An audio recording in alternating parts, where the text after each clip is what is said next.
Héritage, Trainer, le PDG de 29 ans a souri, me virant à 14h15. J'ai déposé mon chèque de licenciement et me suis rendu au bureau de mon avocate. Le vendredi matin, un coursier a livré des documents à la salle du conseil. Le président a lu une page et a murmuré à l'avocate, qui a hoché la tête, clause de succession déclenchée. Ils m'ont fait vider mon bureau pendant que Madison regardait depuis son bureau vitré. Le garde de sécurité n'a même pas osé me regarder dans les yeux quand il m'a tendu la boîte en carton. 21 ans chez Pierce Manufacturing. J'étais escorté dehors comme un gars pris en train de voler des agrafeuses. Je suis Ed Sullivan, 49 ans, et jusqu'à il y a 10 minutes, j'étais directeur principal des opérations de l'entreprise que j'avais contribué à transformer. D'un atelier de 50 personnes en une puissance manufacturière de 150 employés. Maintenant, je n'étais qu'une autre victime de la restructuration stratégique. L'escorte de sécurité, c'était la touche de Madison. Madison Pierce, 29 ans. Fraîchement diplômée d'un MBA de Wharton et fille de l'homme qui a fondé cette entreprise dans son garage en 1987. Elle était PDG depuis 8 mois et avait systématiquement écarté quiconque se souvenait du temps où son père travaillait réellement sur la chaîne de production au lieu de simplement en être propriétaire. Ed, dit-elle à travers la vitre, sans prendre la peine de sortir, Justin. Signe de la main avec ce sourire étudié qu'elle a probablement appris à l'école de commerce. Les RH vous contacteront concernant votre ensemble de transition. Ensemble de transition. Comme si j'étais un produit en fin de vie. Le chemin jusqu'à ma voiture a ressemblé à une marche funèbre. Les gens avec qui j'avais travaillé pendant des décennies ont soudain trouvé leurs écrans d'ordinateur fascinants. Maria, de la comptabilité fournisseur, m'a fait un petit signe de la main triste quand Madison ne regardait pas. Tom Jameson, de l'atelier d'usinage, a croisé mon regard et a secoué la tête comme s'il regardait un accident de voiture au ralenti. En vérité, une partie de moi se demandait si Madison n'avait pas raison sur certaines choses. L'entreprise faisait les choses de la même manière depuis des années. Notre travailleur moyen avait 47 ans. Nous utilisions encore des formulaires papier pour la moitié de nos processus. Peut-être que je freinais le progrès en insistant sur le fait que les méthodes qui fonctionnaient en 2010 fonctionneraient encore en 2024. Mais ensuite, je me suis souvenu des scores de satisfaction client, du bilan de sécurité, du fait que nous avions été rentables chaque trimestre au cours des 6 dernières années, tandis que nos concurrents luttaient avec des problèmes de qualité et de chaîne d'approvisionnement. Nous n'étions pas en faillite, alors pourquoi essayions-nous de tout réparer? J'ai conduit en silence jusqu'à chez moi, pensant à ce que j'allais dire à ma femme, Sarah. Nous avions prévu de rembourser l'hypothèque en 3 ans. Notre fille, Emma, était en 2e année à l'université d'État, et notre fils, Mike, cherchait des universités. À 49 ans, être viré n'était pas exactement un virage de carrière que l'on pouvait transformer en quelque chose de positif. Mais alors que j'étais assis dans mon allée, quelque chose d'autre me tracassait. Le moment de mon licenciement, la façon dont Madison avait précipité la paperasse, le fait qu'elle ait fait appel à des renforts RH comme si elle s'attendait à une bagarre. Cet après-midi-là, j'ai appelé Janet Crawford. Elle avait été conseillère juridique externe de Pierce Manufacturing pendant 15 ans. Avant de se lancer dans la pratique privée. Si quelqu'un savait où les cadavres étaient enterrés dans les documents juridiques de l'entreprise, c'était Janet. Ed, dit-elle quand j'entrai dans son bureau. Je me demandais quand je vous verrais. Vous avez entendu? Petite ville. La nouvelle se répand vite. Elle sortit un épais dossier de son classeur. J'ai fait des recherches depuis que j'ai entendu parler de la restructuration. Janet avait ce regard que les avocats ont quand ils trouvent quelque chose d'intéressant dans les petites lignes. Elle ouvrit le dossier et en sortit des copies de documents que je n'avais pas vus depuis des années. Vous vous souvenez de la fusion avec Hartwell Industries en 2007? Je m'en souvenais. Pierce Manufacturing avait eu des difficultés après la récession de 2006. Hartwell Industries avait proposé de nous acquérir, mais le vieux Pierce s'était inquiété de protéger ses employés et la culture de l'entreprise. L'accord incluait toutes sortes de clauses concernant le maintien des opérations et la protection du personnel clé.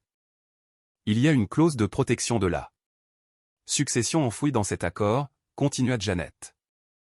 Article 12.4, conçu pour empêcher la nouvelle direction de vider le personnel expérimenté des opérations sans procédure appropriée. Elle me montra le paragraphe pertinent. Un langage juridique dense, mais l'essentiel était simple.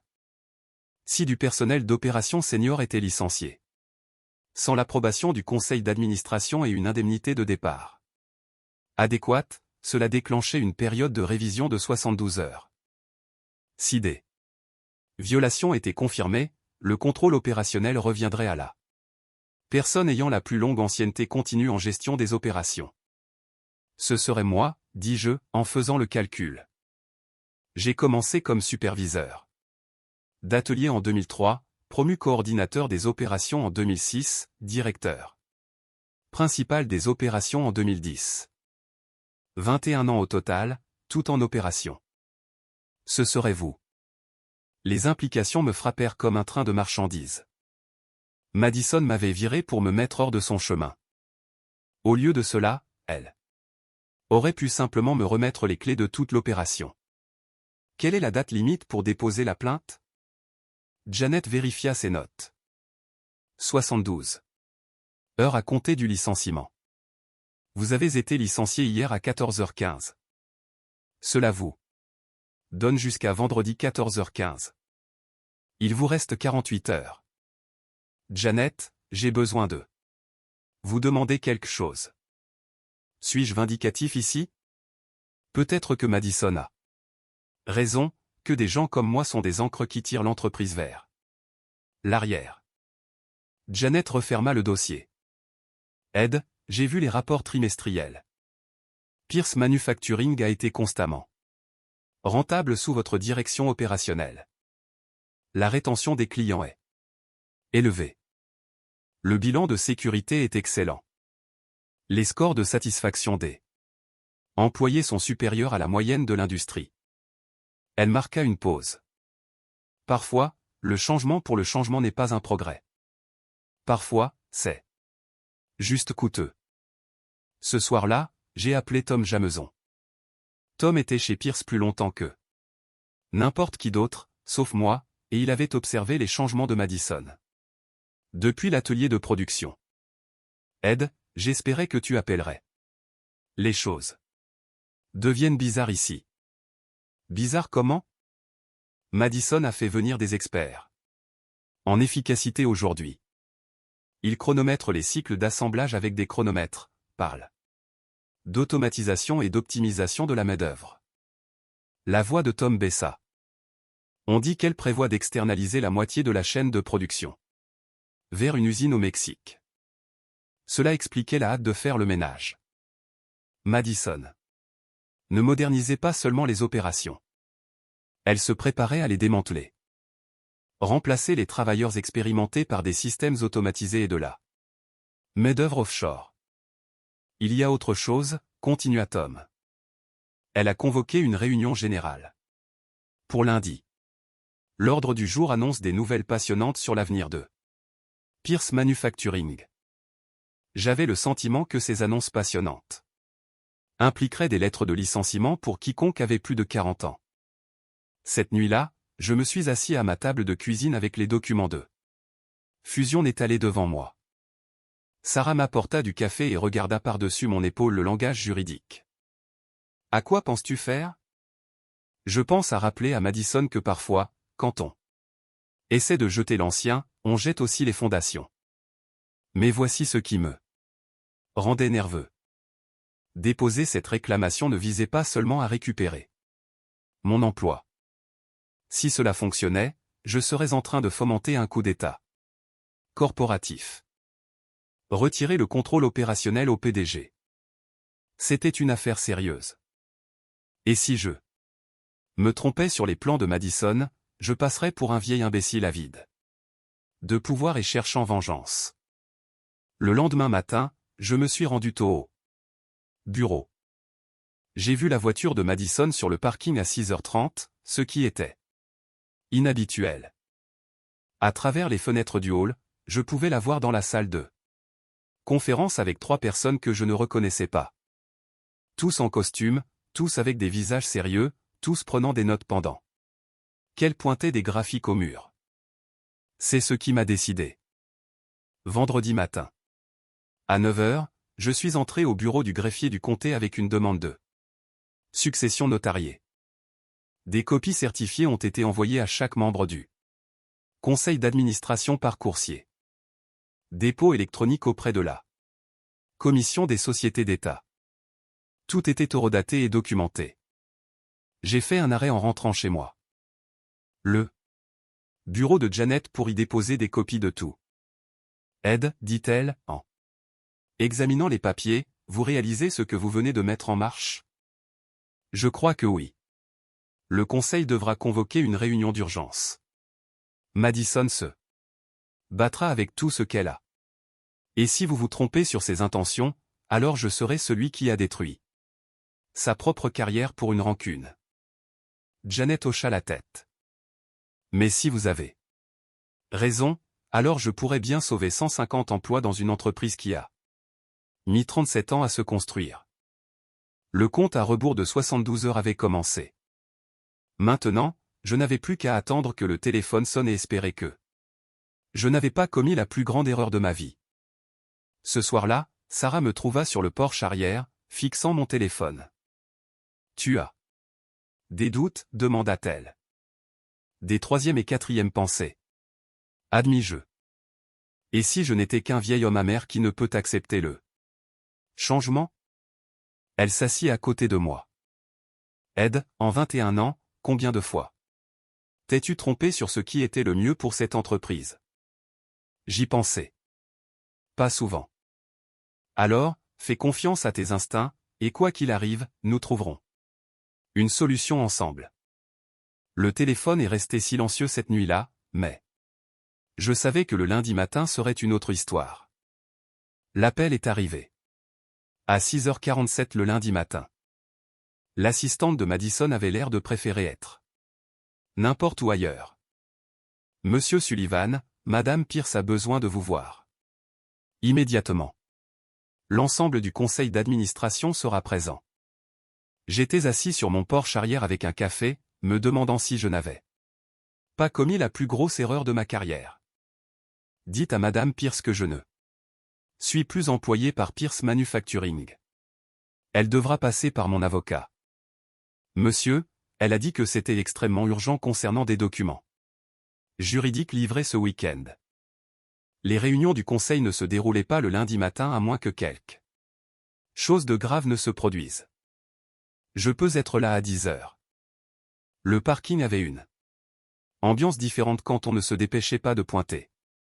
Gary, le garde de sécurité qui m'avait escorté dehors, avait l'air gêné et marmonnait qu'il ne faisait que suivre les ordres. La salle du conseil était bondée. Madison était assise en bout de table, l'air d'avoir passé le week-end à boire des boissons énergisantes et à paniquer. Tous les membres du conseil étaient là. Des visages que je connaissais depuis 20 ans. Janet Crawford était assise dans un coin avec ses dossiers, faisant preuve de professionnalisme. Le président du conseil, Mike Torres, ouvrit la réunion. Ed, nous devons discuter du dépôt de la clause de succession. Madison intervint immédiatement. C'est ridicule, Mike. Nous ne pouvons pas laisser un employé mécontent prendre l'entreprise en otage pour des détails juridiques. Ce n'est pas un détail, dit Janet calmement. C'est une disposition contractuelle contraignante conçue pour prévenir exactement ce qui s'est passé ici. Torres se pencha en avant. Madison, expliquez-nous la justification du licenciement d'Ed. Madison sortit sa tablette. Ed représentait une pensée obsolète, empêchant la modernisation nécessaire. Nos indicateurs montraient des inefficacités, nécessitant une restructuration immédiate. Quelles inefficacités spécifiques, demanda Linda Walsh. Processus basé sur papier, équipement. Obsolète, résistance à l'automatisation. Nous prenons du retard par rapport à nos concurrents qui adoptent les principes de l'industrie 4.0. Torres fronça les sourcils. Mais nos marges bénéficiaires sont solides. La satisfaction client est élevée. Dans quoi exactement prenions-nous du retard? La confiance de Madison vacilla. Il s'agit de nous positionner pour les futures demandes du marché. Je ne pouvais pas rester silencieux. Quelle future demande, Madison? Nos clients sont satisfaits de la qualité et de la livraison. Nous sommes rentables et en croissance. Quel problème résolviez-vous?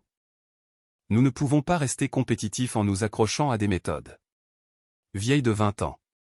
Tous les grands fabricants automatisent. Nous avons besoin d'une pensée stratégique. J'ai pensé stratégiquement pendant 21 ans. Dis-je. La pensée stratégique signifie comprendre ce qui doit changer par rapport à ce qui a simplement l'air bien dans PowerPoint. La pièce devint silencieuse. Janet ouvrit son dossier. La clause de succession est valide. Le licenciement d'aide à violer les exigences procédurales de l'accord de fusion de 2007. À moins que le Conseil n'annule le licenciement d'ici 14h15. Aujourd'hui, le contrôle opérationnel revient au successeur désigné. Et c'est Ted, dit Torres. Madison regarda autour de la table comme si elle voyait ces personnes pour la première fois. Vous annulez ma décision basée sur des papiers vieux de 17 ans? Bradley intervint. Madison, votre père a insisté sur ses protections lors de la fusion. Hartwell. Il s'inquiétait exactement de cette situation. Mon père a construit cette entreprise. Il voudrait qu'elle évolue, pas qu'elle stagne sous une direction dépassée. Quelque chose se brisa en moi. Gestion dépassée? J'ai aidé votre père à construire les systèmes que vous êtes impatiente de détruire. Ces processus papier. C'est pourquoi nous n'avons pas eu de plainte client depuis 18 mois. Cet équipement obsolète? Il fonctionne à 94% d'efficacité sans manquer les délais. Elle me fixa. Ces métriques ne tiennent pas compte des coûts d'opportunité. Nous pourrions faire mieux avec des systèmes modernes. Ou nous pourrions être comme Henderson Manufacturing. Ils ont tout automatisé il y a 2 ans. Maintenant, ils sont à 73% d'efficacité, ont licencié la moitié de leur personnel et ont perdu 3 contrats majeurs parce que le contrôle qualité a échoué. Torres regarda Madison. C'est là que vous voulez nous emmener. Henderson a fait des erreurs d'implémentation. Avec une planification et des partenaires de conseil appropriés, nous pouvons éviter ces problèmes. Partenaires de conseil, répéta Linda Walsh. Combien comptiez-vous dépenser pour la modernisation? Madison hésita. Le package d'automatisation initial était de 2,8 millions de dollars sur 2 ans. Silence de mort. Pour la taille de notre entreprise, c'était énorme. 2,8 millions de dollars pour automatiser des processus déjà efficaces, dit Torres. Lentement. Pour pérenniser les opérations et réduire les coûts de main-d'œuvre. En éliminant combien de postes, demanda Hay. Environ 40 initialement. Je fis le calcul à voix haute. 70 000 dollars par travailleur éliminé. Vous dépensez 70 000 dollars pour licencier chaque personne, sans compter la perte d'expérience et de connaissances. Le visage de Madison rougit. Ces travailleurs pourraient être reconvertis dans des rôles à plus forte valeur ajoutée. Quel rôle à plus forte valeur ajoutée? Vous automatisez leur expertise. En quoi exactement? Reconvertissez-vous un opérateur de machine de 52 ans? Pas de réponse. Janet vérifia sa montre. Il reste 4 heures dans la fenêtre de 72 heures. Le conseil doit décider. Torres regarda autour de la table. Tous ceux qui sont en faveur de l'annulation du licenciement d'Ed et de sa réintégration. Les mains se levèrent. Pas toutes, mais plus de la moitié. Madison regarda les mains levées. C'est insensé. La motion est adoptée, annonça Torres. Ed, vous êtes réintégré immédiatement. Janet n'avait pas fini. La clause de succession ne rétablit pas seulement le poste d'Ed. Compte tenu des violations de fusion, elle déclenche une période de révision opérationnelle de 90 jours. Le successeur désigné a l'autorité de restructurer les opérations selon les besoins. Les implications frappèrent comme une bombe. Restructurer comment? Demanda Madison doucement. J'y avais réfléchi tout le week-end. Premièrement, nous annulons le contrat d'automatisation. Tous les accords de conseil pour la restructuration opérationnelle sont résiliés. Madison devint livide. Vous ne pouvez pas tout annuler. Nous avons des engagements.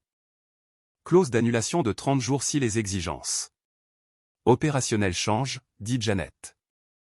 Le nouveau directeur des opérations compte comme un changement d'exigence. Deuxièmement, nous allons examiner chaque changement de personnel des 6 derniers mois. Les personnes injustement évincées retrouveront leur poste. Vous détruisez des mois de travail, dit Madison.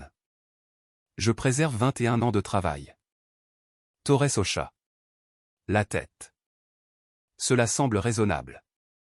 La réunion se termina par des poignées de mains inconfortables. Madison partit sans dire au revoir. Les membres du conseil sortirent l'air soulagés. Linda Walsh me tira à part. Ed, vous réalisez ce que vous avez fait. Vous êtes essentiellement la personne la plus puissante de cette entreprise. Pendant 90 jours. Elle avait raison. Et j'avais des plans pour ces 90 jours. En sortant, j'aperçus Madison à travers la fenêtre de son nouveau bureau. Elle était au téléphone, gesticulant frénétiquement. Probablement en train d'appeler ses partenaires de conseil pour expliquer pourquoi leur salaire de 2,8 millions de dollars venait de s'évaporer. Pour la première fois depuis des mois, j'ai eu l'impression de pouvoir respirer. À nouveau. Pierce Manufacturing allait survivre à la révolution de Madison. Mais maintenant venait le plus difficile. Prouver que je pouvais faire mieux que de simplement arrêter de mauvaises décisions. La première chose que j'ai faite fut d'appeler Tom Jameson dans mon bureau. Le bureau de Madison en fait.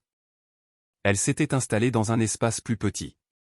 Près de la comptabilité, espérant probablement que personne ne remarquerait la rétrogradation.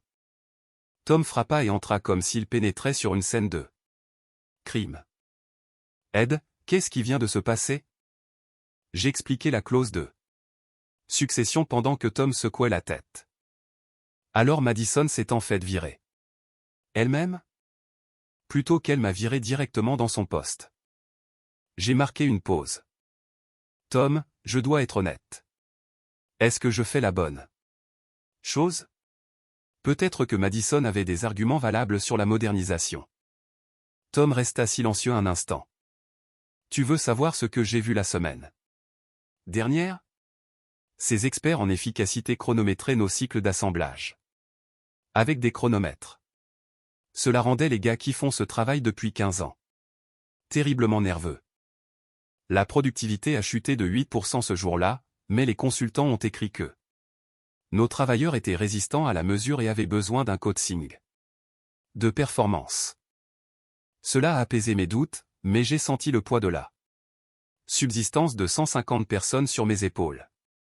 Quel est le plan? Demanda Tom.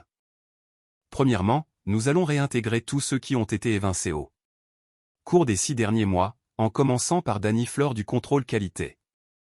Danny travaillait chez Pierce depuis 12 ans, connaissait chaque équipement sur le bout des doigts. Madison l'avait remplacé par un diplômé universitaire qui pensait que le contrôle qualité signifiait des rapports statistiques. En l'espace de 2 semaines, nous avions eu nos premières plaintes de clients. En 18 mois. Danny est chez Morrison Machine maintenant, dit Tom. Plus. Maintenant. Il commence mercredi. Mais le retour de Danny a créé un problème inattendu. Le jeune diplômé engagé par Madison, Kevin Walsh, était en fait intelligent.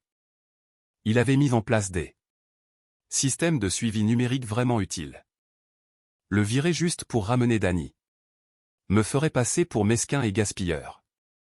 Donc, je ne l'ai pas viré. J'ai nommé Danny superviseur du contrôle qualité et j'ai gardé Kevin comme analyste des systèmes qualité. Danny a retrouvé son expérience et ses relations, Kevin a continué à développer ses compétences, et nous avons obtenu le meilleur des deux mondes. C'était une petite décision, mais elle m'a appris quelque chose d'important. Il ne s'agissait pas de défaire tout ce que Madison avait fait. Il s'agissait de séparer les bonnes idées des mauvaises exécutions. Dès vendredi, j'avais appelé 8 anciens employés. 6 revenaient. Les 2 qui avaient refusé avaient trouvé de meilleures situations, ce que je respectais. Mais les revenants apportaient 90 ans d'expérience combinée et des relations avec tous les principaux fournisseurs et clients. Janet Crawford s'occupa de l'annulation du contrat d'automatisation. Cela nous a coûté une pénalité de $50 000, mais a économisé 2,8 millions de dollars sur des équipements dont nous n'avions pas besoin. Madison a tenté de riposter. Elle a planifié des réunions avec des membres individuels du conseil d'administration, cherchant à obtenir du soutien pour sa vision stratégique. Mais les retours passaient par Tom et d'autres connexions. Elle dit aux gens que vous sabotez l'avenir de l'entreprise, rapporta Tom. Elle dit que vous empêchez la modernisation par pure vengeance personnelle. Cela me piqua, car une partie de moi craignait que ce ne soit vrai. Étais-je entêté, m'accrochant à des méthodes familières parce que le changement m'effrayait? L'épreuve survint 3 semaines plus tard, lorsque Richardson Industrie appela en urgence. Leurs fournisseurs habituels avaient des problèmes d'équipement. Ils avaient besoin de 2000 assemblages personnalisés en 10 jours. C'était exactement le défi qui prouverait si le personnel réduit de Madison ou mon modèle axé sur l'expérience fonctionnait mieux. Avec l'organisation rationalisée de Madison, nous aurions refusé la commande ou sous-traité la moitié du travail. Avec notre équipe expérimentée de retour, je pensais que nous pouvions le gérer. Mais, penser et faire sont 2 choses différentes. Danny Flor a travaillé avec les superviseurs d'atelier pour reconfigurer 2 lignes de production. Tom a fait des quarts de week-end à l'atelier d'usinage. J'ai fait des faveurs à 3 fournisseurs pour des matériaux expédiés. Les premiers jours ont été difficiles. Panne d'équipement, retard de matériaux. Problème de qualité. Au 5e jour, nous avions 12 heures de retard sur le calendrier. C'est alors que Madison apparut sur le site de production. Elle ne s'approcha pas de moi, se contenta de se promener, parlant aux ouvriers, observant le chaos contrôlé d'une commande urgente. Plus tard ce jour-là, elle frappa à la porte de mon bureau. Ed, pouvons-nous parler? Elle s'assit en face de mon bureau. L'air fatigué plutôt qu'en colère. Allez-vous respecter le délai de Richardson? Nous le ferons, dis-je, espérant paraître plus confiant que je ne l'étais. J'ai pensé à Henderson Manufacturing. J'ai attendu. J'ai appelé leur directeur des opérations hier, je l'ai interrogé sur leur expérience d'automatisation. Madison semblait mal à l'aise. Vous aviez raison. Problème de qualité, perturbation de la main-d'œuvre, plainte des clients. Ils ont toujours du mal à se rétablir. L'automatisation n'est pas automatiquement mauvaise, Madison. Il s'agit de timing et d'implémentation. Je le sais maintenant. Elle fut silencieuse. J'ai peut-être essayé de changer trop de choses trop vite. C'était ce qui s'approchait le plus d'une excuse que j'obtiendrais, et probablement plus que ce que je méritais pour certains de mes mots durs. Pourquoi vouliez-vous vraiment tout automatiser, demandai-je. Elle soupira. Parce que j'avais peur. Peur que le conseil d'administration me juge incompétente. Peur d'avoir hérité d'une entreprise que je ne comprenais pas. Je pensais que des améliorations spectaculaires prouveraient ma place ici. Pour la première fois depuis qu'elle avait pris la direction, Madison avait l'air humaine au lieu d'une étude de cas. D'école de commerce. Votre père a construit cette entreprise en plus de 30 ans, dis-je. Il n'a pas tout révolutionné en même temps. Il a apporté des améliorations constantes tout en conservant ce qui fonctionnait. Nous avons terminé la commande de Richardson en 8 jours. Richardson Industries a été tellement impressionné qu'ils nous ont offert une prolongation de contrat de 3 ans. D'une valeur de 4,2 millions de dollars par an. Ce succès a créé un élan pour d'autres changements. Nous avons modernisé les équipements au cours des mois suivants, mis en place un meilleur suivi des stocks et même introduit une automatisation limitée pour les travaux d'assemblage répétitifs. La différence résidait dans l'implémentation stratégique. Nous avons amélioré les systèmes qui avaient réellement besoin d'être améliorés tout en préservant les processus qui fonctionnaient déjà. Nous avons amélioré ce que nous faisions, au lieu de le remplacer entièrement. Madison et moi avons développé une relation de travail difficile mais fonctionnelle. Elle s'est concentrée sur la planification stratégique, les relations clients et les partenariats externes. Je gérais les opérations, la production et la gestion interne.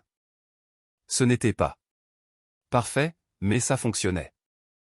6 mois plus tard, Pierce Manufacturing affichait ses meilleurs résultats trimestriels de son histoire. Croissance du chiffre d'affaires de 18%, amélioration de la marge bénéficiaire de 22%, et des scores de satisfaction client plus élevés que nous n'avions jamais mesurés. Madison a présenté ces chiffres lors de la conférence de l'association professionnelle de l'industrie.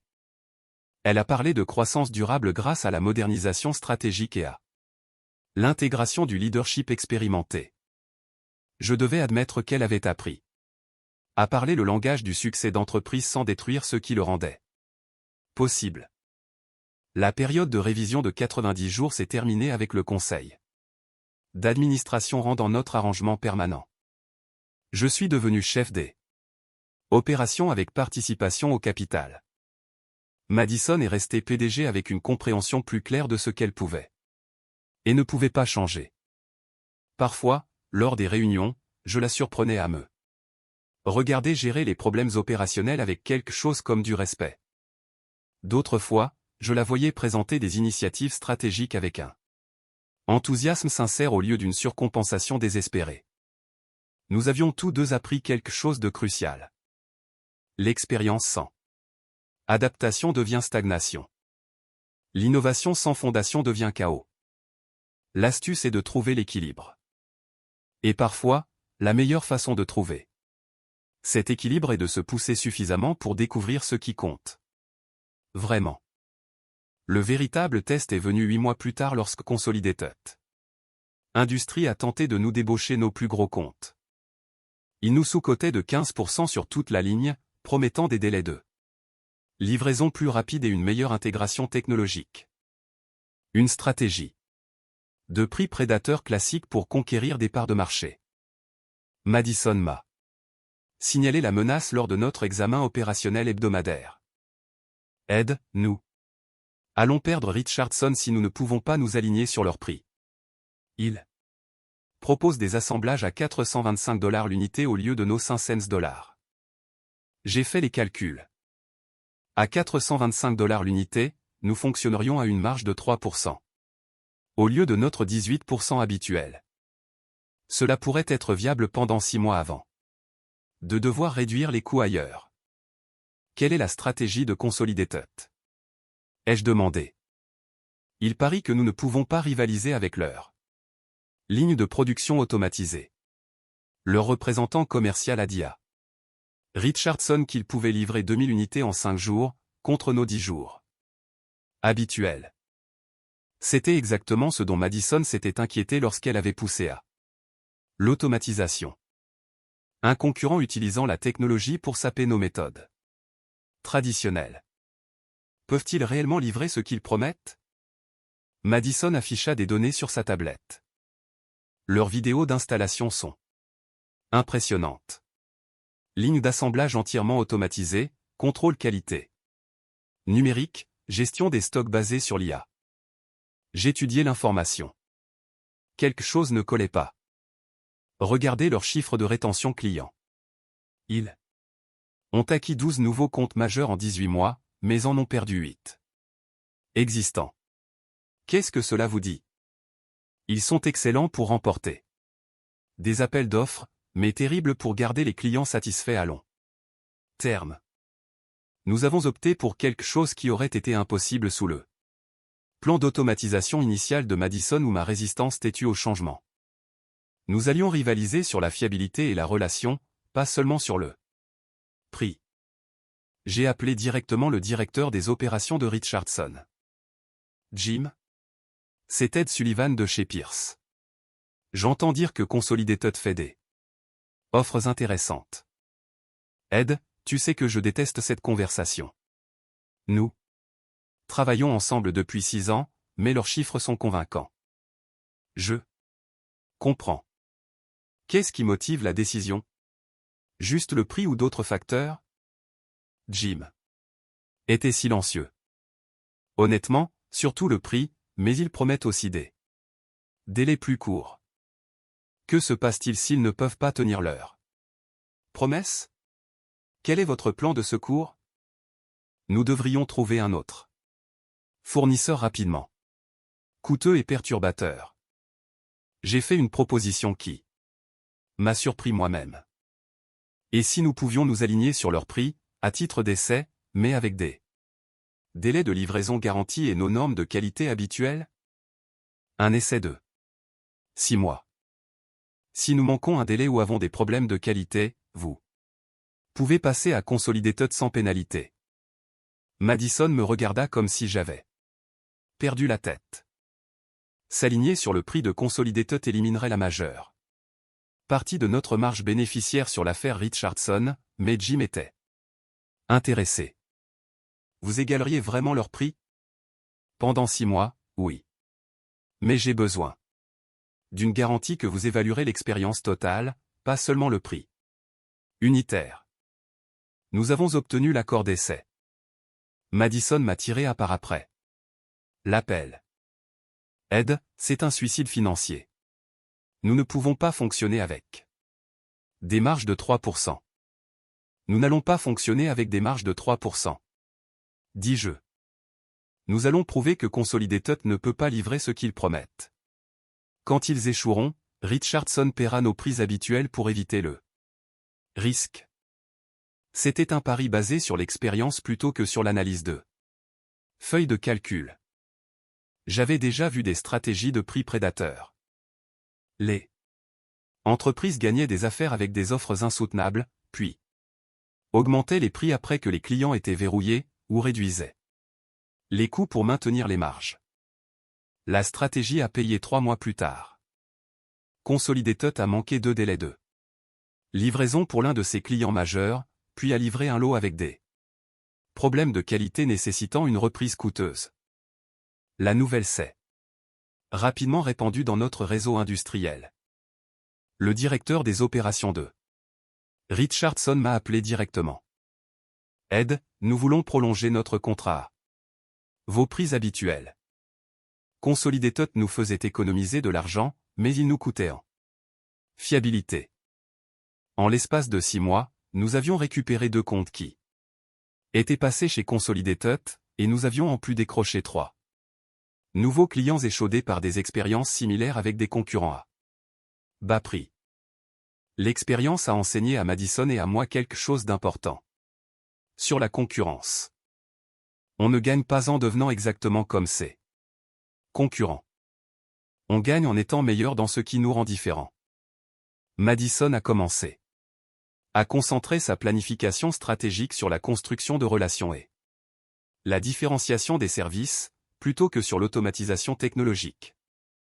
Elle a développé des partenariats fournisseurs qui nous ont permis d'obtenir de Meilleur prix sur les matériaux et des délais de livraison plus rapides. Elle a créé des protocoles de service client qui nous ont rendu plus faciles à travailler que nos concurrents plus importants. J'ai commencé à mettre en œuvre des améliorations technologiques de manière sélective qui renforçaient nos points forts, plutôt que d'essayer de tout automatiser. Un suivi numérique des stocks qui a réduit le gaspillage de matériaux. Des systèmes de surveillance de la qualité qui détectaient les problèmes avant qu'ils ne deviennent des plaintes de clients. Une maintenance prédictive qui a éliminé les pannes d'équipements inattendus. 18 mois après mon licenciement et ma réintégration, Pierce Manufacturing était une entreprise différente. Pas radicalement transformée, mais stratégiquement évoluée.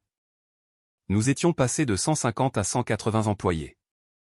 Les scores de satisfaction clients étaient les plus élevés de l'histoire de l'entreprise. Les marges bénéficiaires avaient augmenté de 24% grâce à l'efficacité opérationnelle et à la discipline des prix. Madison a présenté nos résultats lors de la conférence de l'Association nationale des fabricants. Sa présentation s'intitulait « Croissance durable par l'évolution stratégique, équilibrer l'innovation avec le savoir institutionnel ». En la regardant présenter, j'ai réalisé qu'elle était devenue le genre de leader dont son père aurait été fier. Quelqu'un qui pouvait parler le langage des affaires modernes tout en comprenant les fondamentaux qui faisaient fonctionner les affaires. Après la conférence, nous sommes rentrés ensemble en avion. Madison examinait des notes d'autres présentations. « Ed, je vous dois des excuses, dit-elle. Pourquoi faire ?